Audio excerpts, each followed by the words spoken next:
નમસ્કાર મિત્રો, વિડીયોમાં ફરી એકવાર તમારું સ્વાગત છે। મિત્રો, યાત્રીધામ પાવાગઢ માતાજીના દર્શનાર્થે મહેસાણાના મહાદેવપુરા ગામેથી આવેલ માઈ ભક્તોને પાવાગઢ બસ સ્ટેન્ડની અંદર એસટી બસને અડફેટમાં લેતા એક મહિલાનું મોત નીપજ્યું હતું। પ્રાપ્તિ માહિતી અનુસાર મહેસાણા જિલ્લાના મહાદેવપુરા ગામેથી રાવળ પરિવાર યાત્રીધામ પાવાગઢ ખાતે માતાજીના દર્શનાર્થે ગત મોડી રાત્રે નીકળ્યા હતા। આજે વહેલી સવારે પાવાગઢ બસ સ્ટેન્ડ ખાતે પહોંચી ગયા હતા। જ્યારે રાવળ પરિવાર પોતાના ઘરેથી ટ્રાવેલ્સમાં હતા તે વાહન પાવાગઢ ખાતે આવેલા પાર્કિંગમાં પાર્ક કરાયું હતું।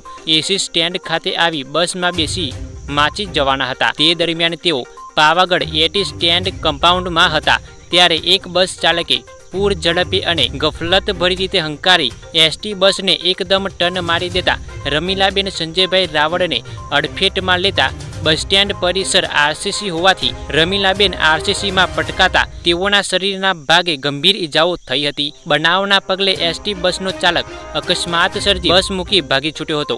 યાત્રિકો પૈકી કોઈ એકે 108 એમ્બ્યુલન્સને જાણ કરતા ઈજાગ્રસ્ત મહિલાને હાલોલ હોસ્પિટલ ખાતે લાવવામાં આવ્યા હતા, જ્યાં ફરજ પરના તબીબીએ રમીલાબેનને મૃત જાહેર કર્યા હતા।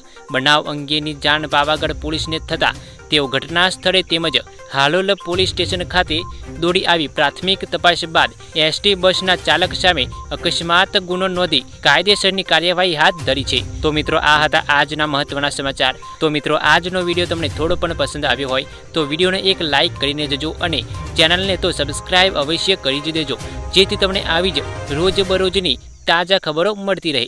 ધન્યવાદ।